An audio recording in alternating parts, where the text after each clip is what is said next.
Hello students, it's Anuradha ma'am here. Welcome to my YouTube channel Mid Concept Easy. आज के video lecture में class 12th economics का national income calculate करने का third method expenditure method detail में explain करने जा रही हूँ।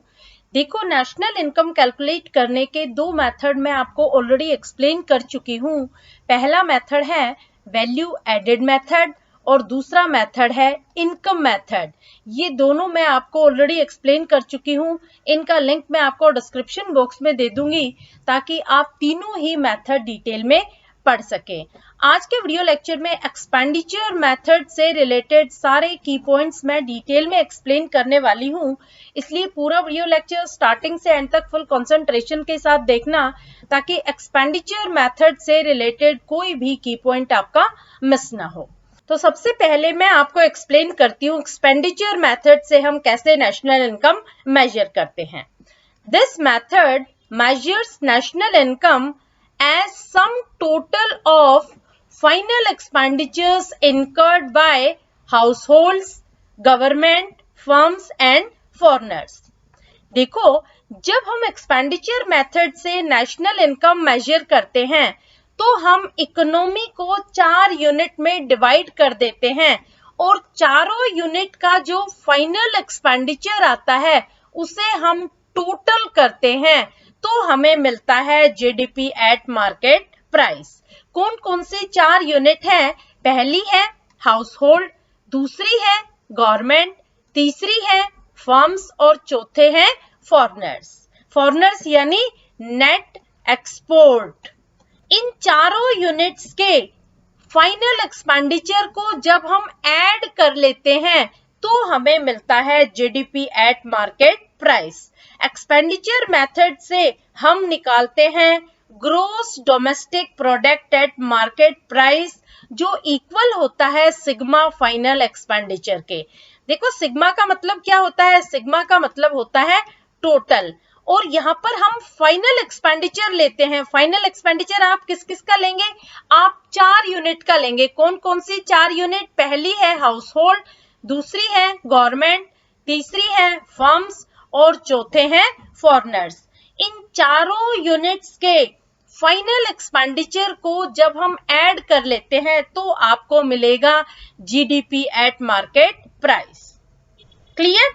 तो नेशनल इनकम जब हम मेजर करते हैं एक्सपेंडिचर मेथड से तो सबसे पहले आप निकालेंगे जीडीपी एट मार्केट प्राइस।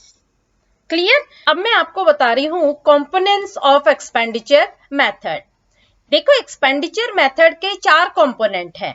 पहला कंपोनेंट है प्राइवेट फाइनल कंजम्पशन एक्सपेंडिचर, जिसे हम शॉर्ट में कहते हैं PFCE। इसका मतलब क्या हुआ कि हाउस होल्ड ने कितना फाइनल कंजम्पशन एक्सपेंडिचर किया है। प्राइवेट का मतलब होता है हाउस होल्ड्स, हाउस होल्ड्स का मतलब होता है आप और हम लोगों ने कितना फाइनल कंजम्पशन एक्सपेंडिचर किया है। तो सबसे पहला एक्सपेंडिचर मेथड का ये कंपोनेंट होता है, ये आपको क्वेश्चन में गिवन होगा। दूसरा आता है गवर्नमेंट फाइनल कंजम्पशन एक्सपेंडिचर, इसे हम शॉर्ट में कहते हैं GFCE। इसका मतलब क्या हुआ कि गवर्नमेंट ने कितना फाइनल कंजम्पशन एक्सपेंडिचर किया है। गवर्नमेंट क्या करती है? गवर्नमेंट वेलफेयर सर्विस प्रोवाइड करती है, एडमिनिस्ट्रेटिव सर्विस प्रोवाइड करती है। जैसे डिफेंस पर गवर्नमेंट ने कितना फाइनल एक्सपेंडिचर किया है, फिर एजुकेशन पर गवर्नमेंट ने कितना फाइनल एक्सपेंडिचर किया है। तो इस तरह से सारी एडमिनिस्ट्रेटिव सर्विस, वेलफेयर सर्विस का फाइनल कंजम्पशन एक्सपेंडिचर हम लेते हैं एक्सपेंडिचर मेथड में एज सेकंड कंपोनेंट। ये भी आपको क्वेश्चन में गिवन होता है। तीसरा आता है ग्रोस डोमेस्टिक कैपिटल फॉर्मेशन, जिसे हम शॉर्ट में बोलते हैं GDCF। इसे हम इन्वेस्टमेंट एक्सपेंडिचर के नाम से भी जानते हैं। ये बिजनेस हाउसेस से रिलेटेड होता है। देखो, जो ग्रोस डोमेस्टिक कैपिटल फॉर्मेशन है इसके 2 पार्ट हैं।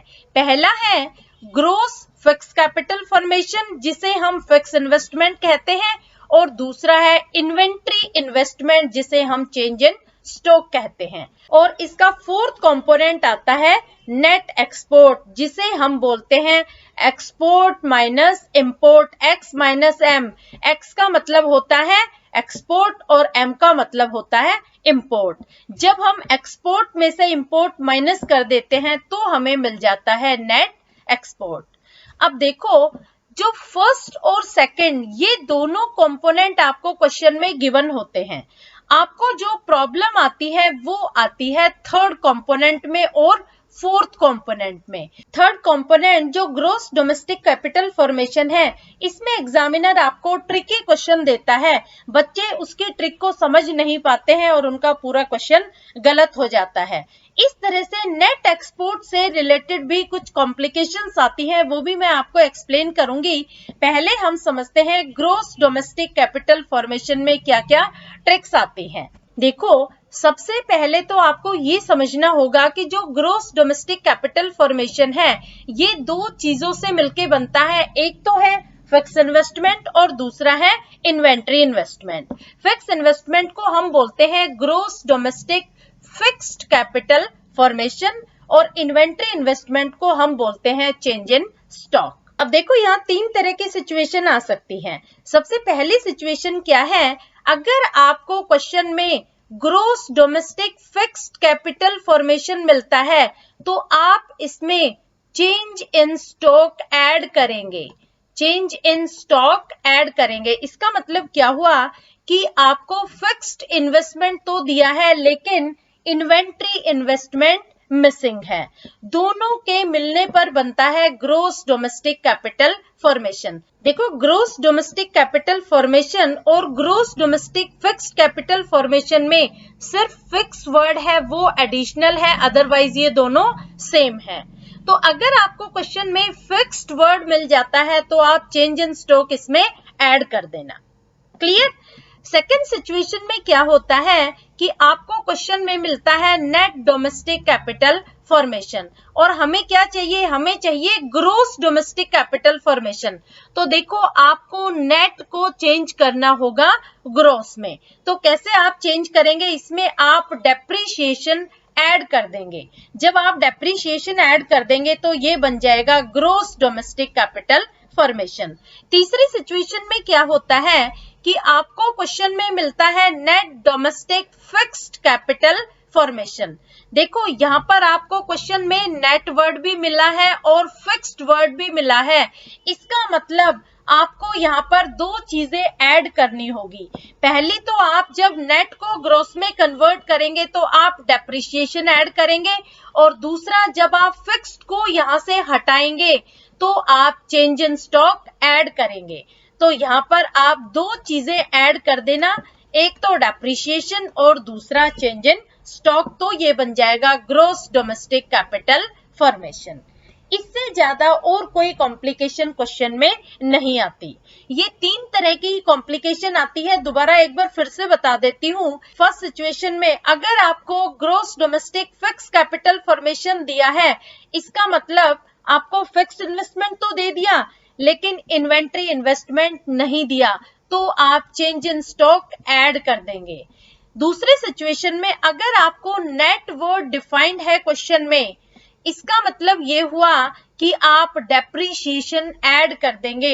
नेट डोमेस्टिक कैपिटल फॉर्मेशन में आप जब डेप्रिसिएशन ऐड करेंगे तो ये बन जाएगा ग्रॉस डोमेस्टिक कैपिटल फॉर्मेशन। कैसे हम ग्रॉस को नेट में कन्वर्ट करते हैं, नेट को ग्रॉस में, ये सब मैंने आपको कन्वर्जन में सिखा रखा है। जब मैंने नेशनल इनकम का वीडियो बनाया था उसमें मैंने ये सब चीजें डिटेल में बता रखी है, आप वो वीडियो देख लेना तो आपको सारे जो बेसिक्स हैं वो क्लियर हो जाएंगे। और तीसरी सिचुएशन में क्या होता है कि आपको नेट भी दिया है और आपको फिक्स्ड भी दिया है, तो आप इसमें दो चीजें ऐड करेंगे, एक आप डेप्रिसिएशन ऐड करेंगे और दूसरा चेंज इन स्टॉक।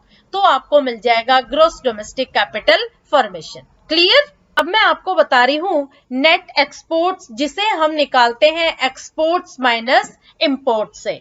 हम क्या करते हैं, जो एक्सपोर्ट दिया है उसमें से इंपोर्ट माइनस कर देते हैं और हमें मिल जाता है नेट एक्सपोर्ट, जिसे हम लिखते हैं x माइनस m। देखो, यहाँ मैंने 4 केस लिए हैं। जो फर्स्ट और सेकंड केस है ये तो बिल्कुल सिंपल है। एक्सपोर्ट दिया है आपको 400, इंपोर्ट है 100, तो आप नेट एक्सपोर्ट इजीली निकाल लेंगे। 400 में से 100 माइनस करेंगे तो आपको मिल जाएंगे ₹300। इसी तरह से सेकंड भी इजी है, एक्सपोर्ट है 500 और इंपोर्ट है 700। नेट एक्सपोर्ट निकालेंगे तो यहाँ आपको माइनस में आंसर मिलेगा, क्योंकि जो इंपोर्ट है वो ज्यादा है, तो यहाँ आपको मिल जाएगा -200। लेकिन देखो जो केस 3 और केस 4 है, इसमें क्या है कि क्वेश्चन में अगर आपको नेट इंपोर्ट दिया है और आपको नेट एक्सपोर्ट निकालना है, तो आप क्या करना, साइन को चेंज कर लेना। जैसे देखो यहाँ नेट इंपोर्ट दिया है ₹400 और आपको क्वेश्चन में कुछ भी डिफाइंड नहीं है और नेट एक्सपोर्ट आपको चाहिए, तो आप करेंगे -400। अगर आपको क्वेश्चन में दिया है नेट इंपोर्ट -250, तो आप करेंगे 250। यहाँ पर मैंने सिर्फ साइन चेंज किए हैं। देखो नेट इंपोर्ट में यहाँ माइनस का साइन है, तो मैंने यहाँ प्लस का कर दिया, और यहाँ नेट इंपोर्ट में प्लस का साइन है, तो मैंने यहाँ माइनस का कर दिया। यहाँ हम सिर्फ साइन चेंज करते हैं। अगर हमें क्वेश्चन में नेट इंपोर्ट मिलता है तो हम सिर्फ साइन चेंज कर देते हैं और जो वैल्यू होती है वो एज इट इज रहती है। क्लियर? तो ये भी होपफुली आपको क्लियर हो गया होगा। अब मैं आपको बता रही हूँ स्टेप्स ऑफ एक्सपेंडिचर मेथड। देखो एक्सपेंडिचर मेथड में 4 स्टेप हमें फॉलो करनी होती है। पहली स्टेप है identify and classify economic units incurring final expenditures into 4 groups, that is private final consumption expenditure, government final consumption expenditure, gross domestic capital formation and net exports, जिसे हम short में लिखते हैं X-M। देखो फर्स्ट स्टेप में economic units जो final expenditure इनकर कर रही है उसे हम आइडेंटिफाई करते हैं और फिर हम 4 यूनिट में उसे डिवाइड कर देते हैं। ये चारों यूनिट है। इन चारों यूनिट में हम इकोनॉमी को डिवाइड कर देते हैं। ये होती है हमारी फर्स्ट स्टेप एक्सपेंडिचर मेथड में। सेकंड स्टेप में क्या होता है, calculate GDP at market price. या हम gross domestic product at market price find out करते हैं। इसमें हम क्या करते हैं कि चारों ग्रुप को हम ऐड कर देते हैं। कौन कौन से 4 ग्रुप हैं जो हमने फर्स्ट स्टेप में आइडेंटिफाई और क्लासिफाई किए थे? Private final consumption expenditure, government final consumption expenditure, gross domestic capital formation and export minus import. इन चारों को जब हम ऐड कर देते हैं तो हमें मिलता है GDP at market price. Third step में हम क्या करते हैं, हम डोमेस्टिक इनकम कैलकुलेट करते हैं। डोमेस्टिक इनकम को हम कहते हैं एनडीपी एट फैक्टर कॉस्ट। तो ये हम कैसे कैलकुलेट करेंगे, देखो जो भी हमें जीडीपी एट मार्केट प्राइस मिला है उसमें से हम डेप्रिसिएशन माइनस कर देंगे और नेट इनडायरेक्ट टैक्सेस माइनस कर देंगे, तो हमें मिल जाएगी डोमेस्टिक इनकम। और फोर्थ स्टेप में हम कैलकुलेट करते हैं एनएनपी एट फैक्टर कॉस्ट, जिसे हम कहते हैं नेशनल इनकम। नेशनल इनकम हम कैसे कैलकुलेट करेंगे, जो भी हमें डोमेस्टिक इनकम मिली है उसमें हम net factor income from abroad add कर देंगे, तो हमें मिल जाएगी national income NNP eight factor cost. ये डोमेस्टिक इनकम है एनडीपी एट फैक्टर कॉस्ट, ये हमने यहाँ फाइंड आउट की थी। उसमें हम net factor income from abroad add कर देंगे तो हमें मिल जाएगी national income by expenditure method और हमारा क्वेश्चन हो जाएगा कंप्लीट। अब मैं आपको बता रही हूँ precautions of expenditure methods. First point is expenditure on second hand goods are not included। अगर आपने कोई सेकंड हैंड गुड्स परचेज की है तो वो एक्सपेंडिचर आप इंक्लूड नहीं करेंगे। लेकिन अगर आपने कोई कमीशन दिया है सेकंड हैंड गुड्स पर, कोई ब्रोकरेज दी है, तो वो ऐड होगा क्योंकि ये एक प्रोडक्टिव सर्विस है। Clear? Second point is purchase of financial assets like shares, debentures will not be included। देखो जब हम कोई शेयर्स परचेज करते हैं, डिबेंचर परचेज करते हैं, बॉन्ड परचेज करते हैं, तो यहाँ पर सिर्फ पेपर का ट्रांसफर होता है, टाइटल का ट्रांसफर होता है, तो ये कभी भी एक्सपेंडिचर मेथड में इंक्लूड नहीं होगा। Third point is transfer payments like scholarship, old age pensions are not included. देखो, अगर कोई ट्रांसफर पेमेंट है तो वो कभी भी नेशनल इनकम में इंक्लूड नहीं होगी। क्यों नहीं इंक्लूड होगी? क्योंकि कोई भी प्रोडक्टिव एक्टिविटी नहीं हुई और ना ही कोई वैल्यू एडिशन हुई है स्कॉलरशिप से या ओल्ड एज पेंशन से, तो ये कभी भी एक्सपेंडिचर मेथड में नहीं आएगा। Next point is expenditure on intermediate goods like raw material will not be included. यहाँ पर हम सिर्फ फाइनल एक्सपेंडिचर लेते हैं, हम कभी भी इंटरमीडिएट एक्सपेंडिचर इंक्लूड नहीं करते हैं। जैसे सपोज आपको ब्रेड बनानी है, आपने फ्लोर परचेज किया, तो जो फ्लोर पर आपने एक्सपेंडिचर किया है वो आप नहीं लेंगे, आप सिर्फ ब्रेड का एक्सपेंडिचर लेंगे, क्योंकि यहाँ पर फाइनल एक्सपेंडिचर कवर किया जाता है। इंटरमीडिएट गुड्स, जो भी रॉ मटेरियल हम परचेज करते हैं, वो एक्सपेंडिचर हम इंक्लूड नहीं करते। तो ये थे सारे प्रिकॉशंस ऑफ एक्सपेंडिचर मेथड। अब देखो, मैंने एक क्वेश्चन लिया है एक्सपेंडिचर मेथड का, calculate GDP at market price. देखो, एक्सपेंडिचर मेथड से आप ध्यान रखना, आप हमेशा जीडीपी एट मार्केट प्राइस ही सबसे पहले निकालते हैं। इसके बाद आप निकालेंगे डोमेस्टिक इनकम और फाइनली आप निकालेंगे नेशनल इनकम। तो आप एक्सपेंडिचर मेथड से निकालते हैं gross domestic product at market price. तो देखो, net domestic fix capital formation ₹350, net factor income from abroad ₹100, government final consumption expenditure 200, change in stock 40, consumption of fix capital 50, net imports 10, private final consumption expenditure is equal to 1500। अब देखो, हमें सबसे पहले निकालना होता है जीडीपी एट मार्केट प्राइस। देखो, सबसे पहले ही आपको क्वेश्चन में ट्विस्ट मिल गया, आपको मिल गया net domestic fix capital formation. मैंने आपको बताया था कि अगर आपको क्वेश्चन में नेट मिल जाता है, इसका मतलब है आपको डेप्रिसिएशन ऐड करना है। तो डेप्रिसिएशन क्या है? डेप्रिसिएशन है यहाँ पर कंजम्पशन ऑफ फिक्स कैपिटल।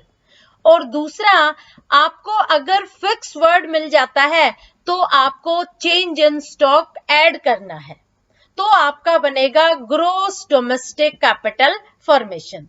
तो देखो, सबसे पहले आप लिखेंगे 350, इसमें आप ऐड कर देंगे ₹50, फिर आप ऐड करेंगे +40। देखो, ये है कंजम्पशन ऑफ फिक्स कैपिटल, ये 50 है, फिर चेंज इन स्टॉक ये 40 है, और 350 अमाउंट दी थी net domestic fix capital formation की। तो मैंने तीनों की वैल्यू यहाँ पुट कर दी है, तो 3 आइटम तो यहाँ से निकल गए।